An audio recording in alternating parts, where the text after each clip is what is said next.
Alright, so day 5 of the video blog here. I'm going to start out by talking about my poker and how the challenge is going each day, and then I'll talk about anything else that's on my mind that I think is important and worthwhile toward the end of the video. So those of you who just want to see how I'm doing with my challenge can just watch the first minute or so, and people who are interested in what I have to say can continue to the end. So far, I fell behind on my goals for volume yesterday and the day before, which is obviously not perfect, but I did start out the challenge the first few days getting ahead of pace. So overall, I'd say I'm on pace, if not maybe slightly behind by a few $100s. I'm supposed to be paying $1,000 rake a day. I think I'm at like 4,000 something. I'm not super worried about it. I'm not going to beat myself up about it. I'm very happy that I had really good results yesterday. I had one of my better days of the year, actually, which is the hallmark of a pretty poor year, I guess, because it wasn't that spectacular. But I'm still fortunate about it, especially because I, won quite a lot considering the stakes I was playing. I didn't play a game over $100 yesterday, or the day before, actually. And I won money both days, which has been nice because, for the first 3 days of the challenge, I lost. But it's really neither here nor there. It's nice, but that's kind of where it ends. Anyway, what I really wanted to talk about today was ego, because it's something that I've touched on in previous videos I've mentioned, and so it's a concept that I don't think a lot of people really understand, and I'm sure I don't fully understand it either. But you hear people say you should have less of an ego, you should dissolve your ego, and that kind of sounds like hippie nonsense, and I don't blame people for thinking that. I guess the idea here that I'm trying to really get across is that your ego, it's significant and it really affects you in a way that you may not realize. And even if you do realize, it may be really hard to change that. Like, you have to take a very proactive approach to kind of shutting down your ego and having the mindset that you want to have if you want to have a good mindset. For me, one thing that I know is at the beginning of this year, I had a pretty sizable bankroll. Like, I was very happy with the amount of money that I started the year with. And I remember I was doing fine. Things were pretty volatile, but everything was fine. And I had 3 really significant losing days in a row. Days where my EV, my expectation, was very, very high, and my results were the polar opposite. Just days where I got it in very far ahead and just, lost each one, or seemingly each one. And it was a small sample. Like, honestly, it could have happened for 20 more days in a row without much effort. I, should have understood that then as somebody who's played poker for as long as I have.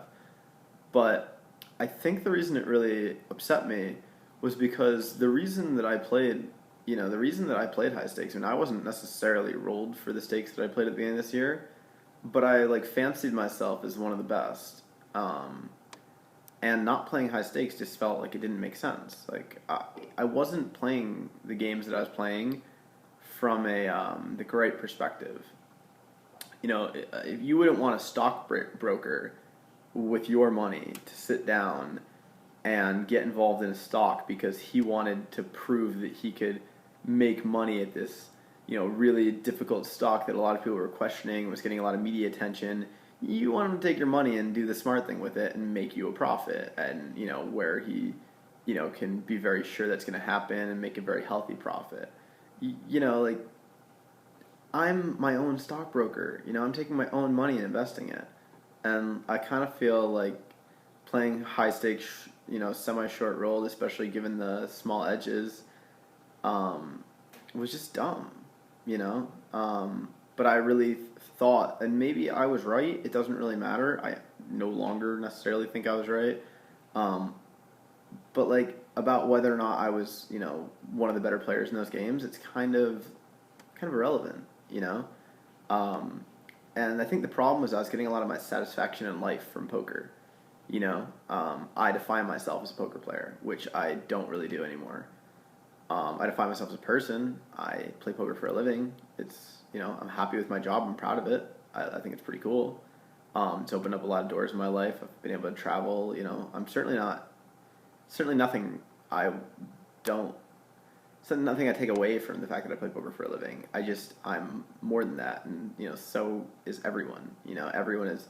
Even if you pour your heart and soul into a job that you absolutely love everything about, and you love its impact on the world, and you just love your life every day, and you work, 60, 70 hours a week doing something you're enamored with, you're still more than your job. And I don't really think that I realized that, and I really was in this mode where I played poker to be James the poker player who wakes up the next day and plays poker. You know, I felt very uninteresting talking to most people because I didn't really have much to say about my life besides how sweet I was at sit and goes, which I can tell you, certainly girls don't give a shit, and God bless them, they shouldn't. Like, who cares? I definitely needed to develop myself in a lot of other ways, and when I'm not getting my satisfaction in life out of poker, like, I'm happy with who I am, I'm happy with all the aspects of my life, and then I can kind of take a much more measured approach to poker, and you know, just be a lot less results oriented because I don't have so much weighing on those results. My ability to live, my lifestyle is not compromised by negative results or positive variance or whatever you want to call it. My, opinion of myself, my happiness, my state. I mean, that's what I've strived for a very long time. And I don't think it's not easily attainable, but I can't make poker work for my lifestyle if every time I have a losing year, I'm going to have a miserable year. But fortunately, that's not the case because I had a really rough year this year. I mean, anyone who's a poker player can pull up my shark scope. It's unblocked. I mean, I had a really rough year, but it's okay. I've actually had a really happy year. I would say I've been much happier day in and day out this year than I was last year. And last year I had, a really fortunate and a really good year. In a lot of ways, financially for poker. But it wasn't the best year of my life by any means. I wouldn't say that I was even really happy at all. Just, kind of sucks. But there's not really much of a point in trying to make a bunch of money at poker unless, there's just not really a point unless you have a direction beyond that because that's not going to make you happy. It's like if you're only happy because you're up, then when you're down, you're going to be miserable. And just like, that's like I wouldn't want to go through life that way, and I don't, and I'm not going to anymore, I guess is what I'm saying. And getting off of my ego really helped with this. I don't even really feel like I ended up talking about ego this video all that much, but I can kind of elaborate on the specifics. Ego is a really complicated concept. But certainly just kind of getting over myself and being mature. But it's hard to be mature when your ego's in the way. It's really hard to say, I'm going to play the stakes that, are the most profitable right now and, based on measure things like volatility and variance and, realize those are real considerations, even if you think that somebody else who you find more leaks in their game than you find in your own, even when you're being as objective as possible, you see that person playing higher than you.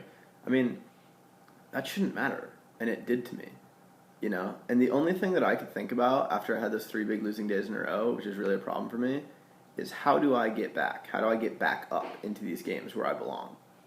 And that is dumb. Like, I should be sitting down every day thinking, I have X amount of money to work with. How can I, make intelligent investments with that money today that will grow that money? And that's it. Like, that is it.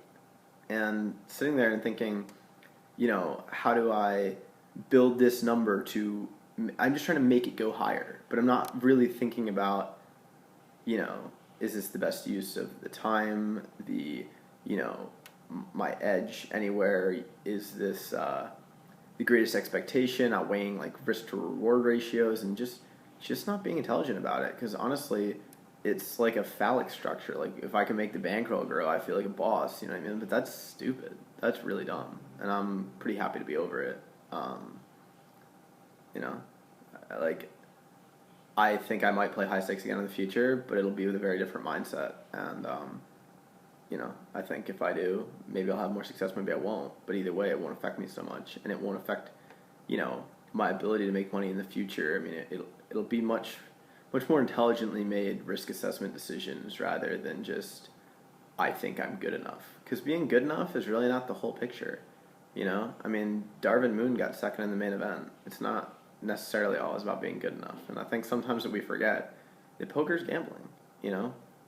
Even if you're a really good poker player, and even if you play 30,000 games, you're still gambling.